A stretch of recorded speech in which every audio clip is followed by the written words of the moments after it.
Charlamos ahora con Raúl Lora Rivera, es doctorando en el Departamento de Electrónica, bienvenido. Gracias. Su grupo de investigación, vamos a empezar por ahí, Electrónica para Instrumentación y Sistemas, trabaja con sensores táctiles. ¿Qué son y por qué son de interés?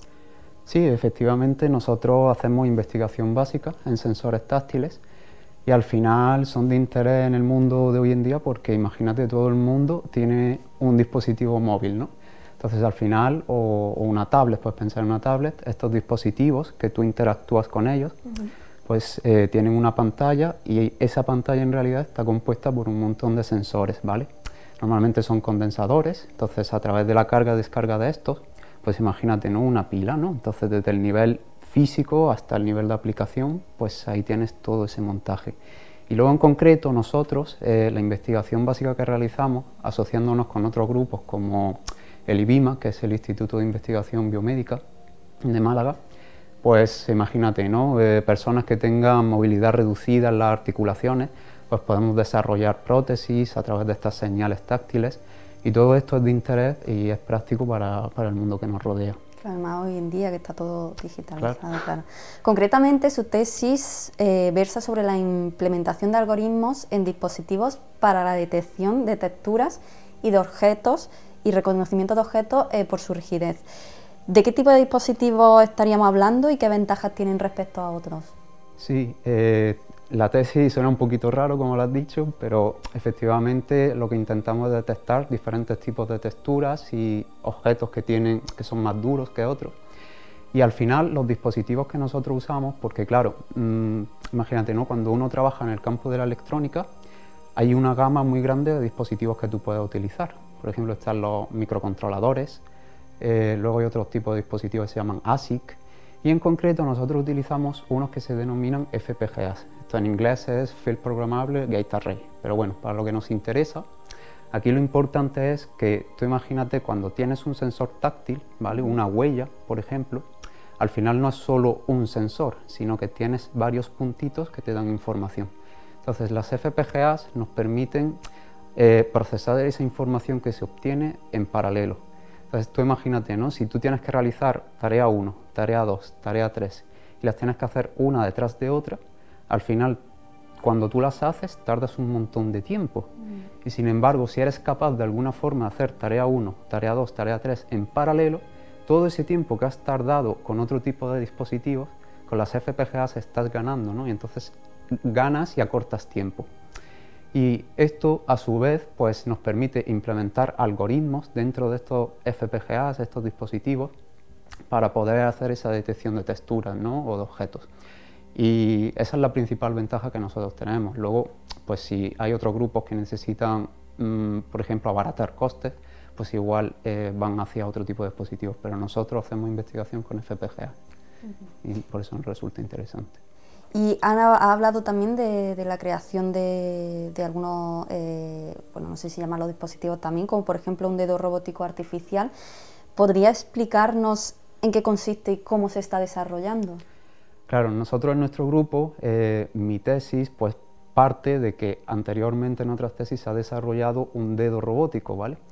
Entonces, este dedo es como un conjunto mecánico, imagínate, y consta de una electrónica y luego también tiene como una especie de lámina, ¿no?, una lámina que es semirrígida. Y ahí va la electrónica de este dedo. Entonces, tiene una serie de puntitos que mencionaba antes, que al final se denominan electrodos o táctiles, y estas FPGAs que he comentado van en esa electrónica del dedo. Entonces nosotros lo que hacemos es implementar ahí algoritmos para captar características, ¿no?, porque nosotros exploramos texturas a través del dedo artificial, imagínate una superficie. Entonces esto es como si tú tienes CDs de música pop, rock, etcétera, ¿no? Entonces tú las etiquetas para que te sea más fácil elegir qué tipo de música quieres escoger. Pues nosotros cogemos características de esa textura, de esas frecuencias de esa textura, para al final el procesador que clasifique, que diferencie esos tipos de materiales, no le cueste tanto, tenga menos carga de trabajo, ¿vale?, con respecto a otros trabajos que sí lo hacen todo en el procesador central. Y esa es la ventaja que nosotros proponemos, hacerlo muy sencillo, ¿vale? En ese sentido. Y ese es un poquito el desarrollo de nuestro dedo robótico, que se extiende también a otro dispositivo que es la palma, ¿no? La palma artificial. ¿Y por qué es importante que los algoritmos se ejecuten en el dedo o en la palma y no en un ordenador separado o independiente o central? Claro, esto es un poquito lo que comentaba, ¿no? Que tú al final, ¿qué quieres? Hacer lo más sencillo posible para que ese procesador que lo que hace es diferenciar entre tipos de texturas o diferentes objetos, le cueste lo menos posible. Entonces, a través de nuestros algoritmos que implementamos en la electrónica local del dedo, obtenemos en la exploración de esas texturas una serie de características o etiquetas, como mencionaba, ¿no? Que al final se transmiten a ese procesador. Entonces, el procesador no tiene que preocuparse de obtener la información, obtener las características y a la vez clasificar. Solo clasifica. Tú le dices esta etiqueta, esta, y él es capaz de decirte, pues esto es esta textura, tiene estas características, estas y esta es esta. Y esa es la manera más sencilla que nosotros buscamos eso, la simplicidad, para que cueste lo menos posible esa etapa de clasificación. ¿Y han realizado algún experimento con este tipo de aparatos? No sé si nos puede adelantar qué resultado. Sí, a ver, en concreto eso, ¿no? Mi tesis tiene dos vertientes principales. Entonces, recientemente hemos publicado dos artículos. En uno de ellos nos basamos en la detección de patrones espaciales de esas texturas y en otro lo que hacemos es diferenciar objetos si son más duros, menos duros, en una gama de rigidez, ¿vale? De estos objetos. Entonces, al final, nosotros lo que hicimos fue tomar una impresora 3D. Una impresora 3D más o menos se entiende lo que puede ser, ¿no? Que sirve para, con un material vas creando figuras. Pues eso va a una electrónica de esa impresora. Entonces lo que hacemos es desconectar esos cables y ponerlos a una plataforma que se llama Arduino. Arduino es una plataforma sencilla para aprender robótica. Entonces a través de esta plataforma podemos controlar esas trayectorias. Pues la impresora tiene un eje que la hace subir o bajar, otro eje que se mueve en esta dirección y otro en esta.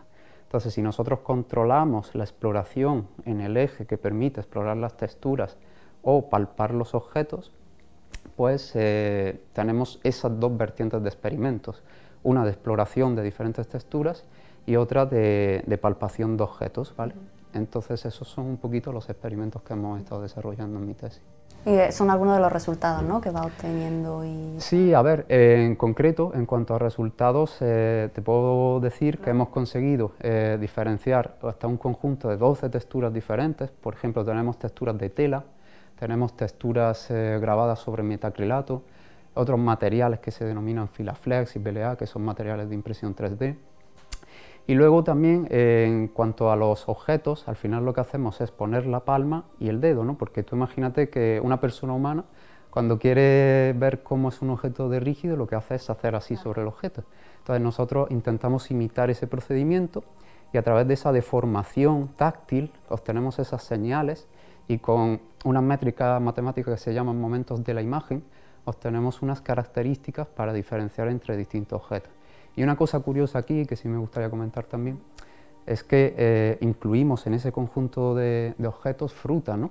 Diferentes piezas de fruta en estado maduro, verde, incluso alguna nectarina, por ejemplo, que estaba un poquito mal, ¿no? Ya podrida, por así decirlo.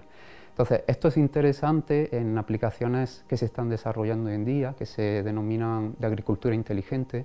Pues tú imagínate que si en una planta automatizada somos capaces de identificar aquellas piezas que no son saludables, no van a entrar en la cadena de consumo, ¿no? Entonces, por eso también me gustaría remarcar que, de alguna manera, la investigación básica es importante financiarla, porque luego, a la hora de obtener conclusiones generales, las prótesis que hablaba al principio, las pantallas táctiles, la agricultura inteligente, otro tipo de aplicaciones, pues si no tenemos esa investigación básica del comienzo, es imposible llegar a estas aplicaciones finales que a todos nos benefician. Entonces, la verdad es que por eso es bastante interesante, ¿no?, lo que intentamos desarrollar. Muchísimas gracias, Raúl, por compartir. Muchas gracias a ti. Su tesis, sus resultados y buena suerte en el final. Muchísimas gracias.